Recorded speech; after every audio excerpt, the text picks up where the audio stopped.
Welcome back. Let's talk about what played out in Caracas in Venezuela. Caracas is the capital of Venezuela. As we speak, Nicolas Maduro, the president of Venezuela, is in the United States to face narco-terrorism charges alongside his wife. The U.S. has always wanted him, especially Donald Trump. And now there are so many things being said about why that invasion happened. So as a quick background to Venezuela, they've been at that back and forth with the United States. They've been slammed sanctions after sanctions, especially under Nicolas Maduro after Hugo Chavez passed.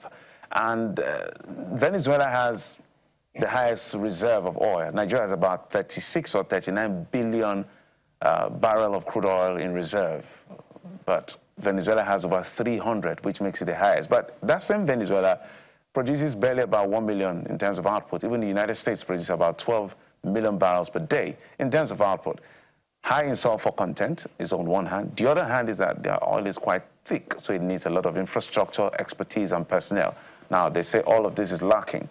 But what really is the reason behind this? I listened to Marco Rubio, the Secretary of State. He said the pandering of Nicolas Maduro towards Iran and the issue of sending all of the criminal gangs into the United States and many other things he leveled against them. They said they gave him a chance and he didn't follow through to leave. The issue of suppression of his people, refusing to leave if he lost an election. We could go on and on and on, but people are saying behind all of this is a cold war among the big boys. Sovereignty is turned on its head right now, because if a president can be picked in his palace and taken to face justice, quote unquote, in America, then what is sovereignty? Is it no longer absolute? There's something called the Westphalian sovereignty. It's turned on its head. But let's bring in our guests who have understanding of these things to break it down for us and how it relates to all of us right here in Africa. Paul Ejime is a global affairs analyst. He joins us, as well as Mr. Femi Ojumo, a legal practitioner. Gentlemen, thank you so much for coming on the program. Thank you very much. Thank you. Thank you for having us. Thank you. Thank you. And Happy New Year. Happy New Year, everybody.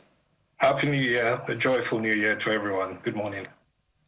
All right, Mr. Paul, let me start with you, Mr. Ejime. You know, when we see these things happen, there are so many conspiracy theories. So the only way I can take maybe a handful of what to hold on to and pick what is said and what is not said is what was said by Marco Rubio. But what do you think is happening with Venezuela and the United States and the broader impact in global politics and geopolitics? Well, you can see the confusion. I have mischristened you. I call you Kayode, but you are Geoffrey. So a lot is happening that shouldn't have, that didn't start today. It is about, you put them in different baskets. There is the micro and macro, or you break them into time things that can be linked to the past, and then immediate present, and then the future. And what am I saying? All right, Mr. Paul, we seem to be having a holdback from your end, so let's resolve that and we'll get back to you. I don't know whether we can get in Mr. Ojumo. Mr. Ojumo is a legal practitioner. Mr. Paul was trying to lay the foundation as to the multi-layered perhaps reasons why what is happening and how to look at it broadly. But Mr. Ojumo, let me ask you the same question. What's your interpretation and the messaging of the United States as far as the capture, which happened with Panama, Manuel Nadrego, in 1989 as well, which happened, I think, in 1990? Well, thank you very much for that question. What I see, understand of this way is that we have tending dynamic of the local. We have the contending principle of hegemony. What we see is a virulent determination by the United States and other actors to act through an exceptional manner and to do that consistently. Plus, we are seeing the invocation of the doctrine of necessity on subjective terms. So there's a clash of those principles. There are four principles there. The legal order, global legal order, hegemony, exceptionalism and doctrine of necessity. They are in conflict. So I will look at that in some more detail. But if you like, that's a headline, which I call the LHEN, L-H-E-N. Oh, wow. You know, it's very interesting how, new terms, not necessarily new terms, but we have to dig deep for terms to explain this. If this had happened elsewhere, take Russia and Ukraine, for example, it's clear Russia invaded Ukraine, China, Taiwan, it is quite clear the terms to use. But with the U.S. and Venezuela, even for other world leaders, particularly those who are aligned with the U.S. in one way or the other, for a lot of them is we're watching the situation closely, we're watching the developments, this is very concerning. The terms have been very measured in that sense, and I really hope we have Mr. Paul Ejime back to speak to this. So Jimmy, if you can land on the point you were making, a very important point you were making, and perhaps speak to the kind of reactions we're seeing from global leaders. Okay, let me try. I hope the hallback is still not there. But if it is there, well, it's part of the interruption of the global system. Anyway, let me say that it has to, I was talking about, the macro and micro, and then linking the past with the present and then projecting to the future. What is happening, there are a lot of, put them in one basket, is about here, resurgence of decline of Western and American power, resurgence of India and China, and then what you can also call reintroduction of the Cold War of the past, in a very subtle sense. What America is doing is that here we have somebody, a Trump, that is doing what many Americans are talking about in their closets, in their, murmuring. He is one person that has come out to, and that's why he finds himself very popular. But at the same time, he is also somebody who is transactional. He pretends, he hides under this umbrella that he wants to protect American interests to feather his own nest. Find out those who are in his government, either his family members or friends or business partners. And that is how capitalism works. Okay, try to have played themselves. He has had Elon Musk there. He chalked him out, and so on. This is what he has become the survival of the fittest. That is what we are having. But like I was saying, one has to do with the fact the Western Hemisphere thing. Rubio has talked about it, that they cannot have China. He didn't come out to say it that way. They can't have China and maybe Russia or India having an influence in a place where you have America. But meanwhile, they are also contradicting that because they want Russia not to have a say in what is happening in neighboring Ukraine. So the contradictions and then double standard and hypocrisy of that is playing out in geopolitics, international relations, is what is happening. And you can only survive there if you know how to play the game. If you can,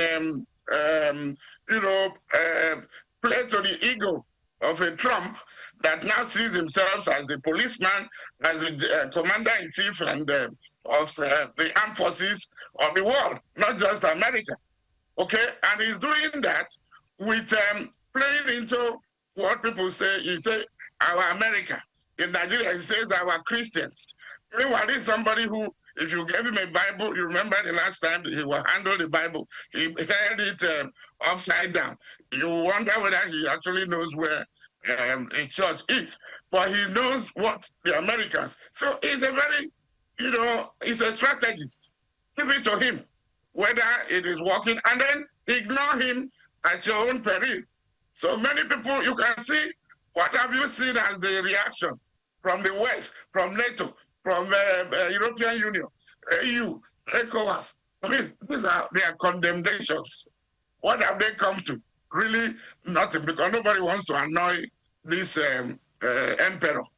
And you will see what I'm saying by what the vice president to Maduro just did. Overnight, she came out to Madame Rodrigo. She came out, blasting that they must release Maduro. We are this, we are that. But she had changed. If you listen to what she said a few hours ago, she's not talking about working with America, because they know if you cannot beat Trump, you better line up with him, because he will not only humiliate you, he will make sure, and this is one other thing, he does what he says. He has said this several times, and who will watch out now? Cuba will watch out, Iran will watch out. Every leader must now be on their toe, because this is an enigma called Trump that you cannot predict, and then that is where the world is today, unfortunately. Well, it's a very interesting development we're seeing, and you just wonder what more will play out in 2026. So, Mr. Jumu, well, President Trump has predicated this upon what he calls the Monroe Doctrine. Of course, the Monroe Doctrine from 1823 is what we're all familiar with, but he's put a Donald Trump twist to it, calling it the Monroe Doctrine, which essentially says opposites, whether you like it or not, that the United States is in charge of policing the Western Hemisphere.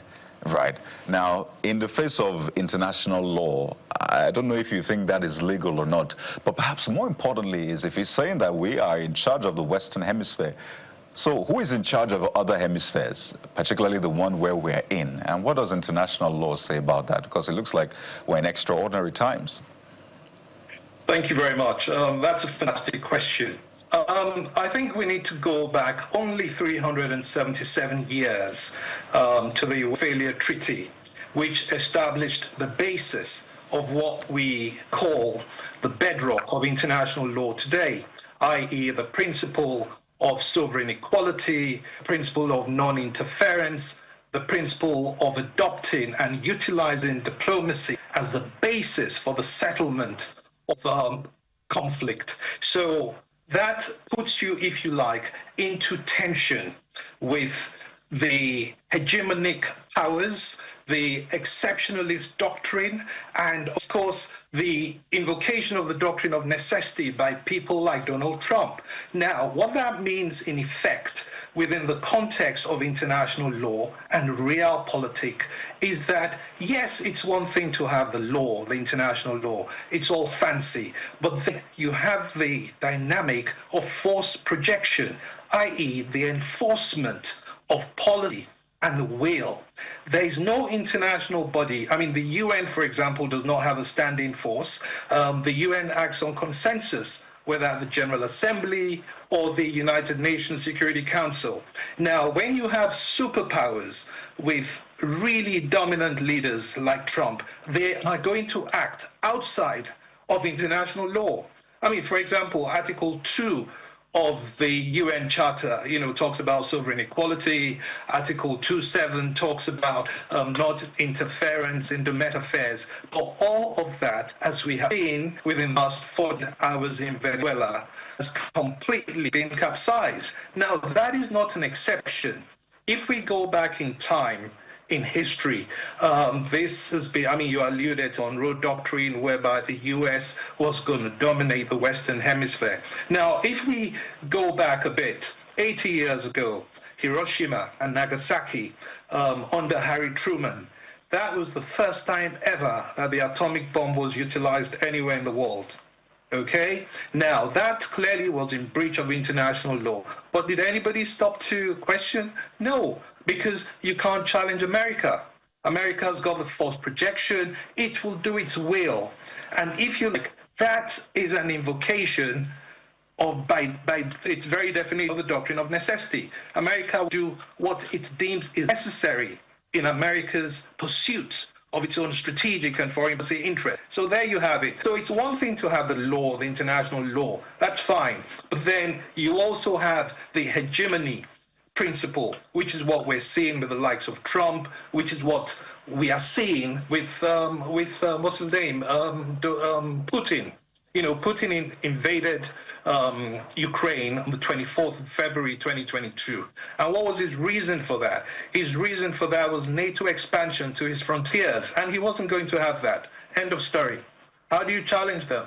These are superpowers. And then we also need to look at the presidential effect of these issues. Now, what is to stop North Korea, for example, down the line, invading South Korea? Invoking the doctrine of necessity, saying, look, South Korea is perceived as a direct, current, and real threat to North Korean interests because we have just followed the precedent of what the United States have done. That's one example. What stops China, again, another example, from invading Taiwan? Because the Chinese could easily say, well, actually, this is a gross violation of our one China policy, and therefore we are following in the footsteps of the United States to act in our own strategic interest by overrunning this country. You know, so real issues there, which again begs the question of what value is the United Nations if it can't act consistent with its own principles and articles contained in the Charter of 1945, you know, about sovereign equality, non-interference, diplomacy, non-interference in domestic affairs. You know, how can you be the judge, jury, prosecutor concurrently at the same time? It raises serious issues about global legal orthodoxy, and there is no easy answer to that, which is why you find the likes of Keir Starmer, UK Prime Minister, saying, well, we understand what's going on, we don't support it. They're all being very nuanced in their responses because, of course, they don't want to upset the United States. And again, we need to go back in history. You know, the Second World War. If I may come in just a moment, if you can hear me, just a moment. Let me take you to Mr. Ejime. We've got time. Let me take you to Mr. Ejime as well. My question will be about how do we wade off being a playing field for this whole, what do you call it, the Cold War in geopolitics in that sense? He had talked about the fact that, look, the issue of sovereignty, sovereign equality is just out of the woods. Literally, I did mention the Westphalian sovereignty issue. Look at what is going on. It looks like the one with the might is always right. So there are even fears, as is mentioned, to the effect that there may be escalation in Ukraine. There may be escalation in Taiwan because everybody's holding their ground. And then we don't know what's going to happen with France in some other part of the world. But of interest to us as Nigerians is how do we wade off being a playing field for these big boys, one we can stand up to? Well, it's to get our act together, Geoffrey. And how do we, from, you know, the domestic governance systems that are in place, some say democracy is not working, whatever, but can't we, even in our, with our forefathers, that settled their quarrels on Palava Hut, in you know, elders having a say in when two communities are having issues. I think we are losing that, and that we have to go back to that area. In Mali, they have Toguna, a shade, you know, where when there is a problem, people go to the hut, a small hut, no matter how tall, you have to bend. That is to subject yourself to the decision that will be taken at that hut, that nobody should be higher, nobody should be mightier. I think that is what it calls for now. And that was why, give it to him, elder statesman Yakubu Gowon. Remember that after the Nigerian Civil War, he went on what you call visit to neighboring states because he noticed that even the foreign powers didn't help much. Some wanted a division of Nigeria. Many could not even support Nigeria to really, you know, finish the war the way they wanted. So he went on that. So what we are now asking for is this concentric circle of interest, of diplomacy. To notice that, one, it just got it right from the beginning, from governance at home, and then go around our neighbors to have, because your neighbor is your greatest security man. We have security concerns all over the place. Good, yes. There was an issue in Benin. Who went? It was Nigeria. Whether it was instigated by France or whatever, Nigeria went, and that has been, temporarily put on hold. What am I saying?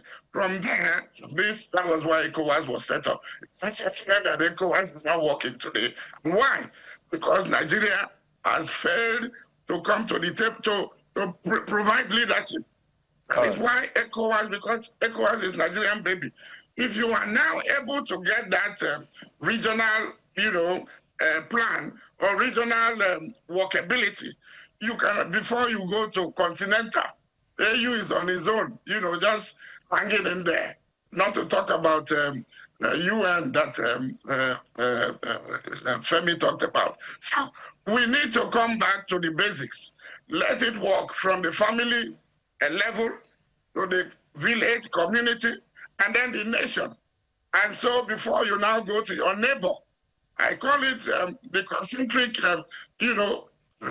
policy or method of governance. That is where I think we will go before the whole flood swallows everybody. Mr. Jomo, well said, Mr. Jomo. And when you mentioned AU, I was laughing. I was just smiling because it looks like sometimes AU looks like an elders forum meeting to me. When I see some of the people that gathered at AU, and I saw them release a statement as to what exactly, how far would that go. But it looks like the issue of the League of Nations is beginning to fail time and again. Maybe there's a new world order that we're not admitting is here. Or maybe we need to redesign this and see what the future holds for all of us so that we all have a stake on the table. But gentlemen, we wish you have more time, that you've made very strong points. Mr. Femi Ojomo, thank you so much, a legal practitioner joining us, as well as Mr. Paul Ejime, Global Affairs Analyst. Gentlemen, we appreciate you, and we'll have to call on you as much as we see these things keep happening around our world. Thank you, sirs. Thank you for having us. Happy New Year again.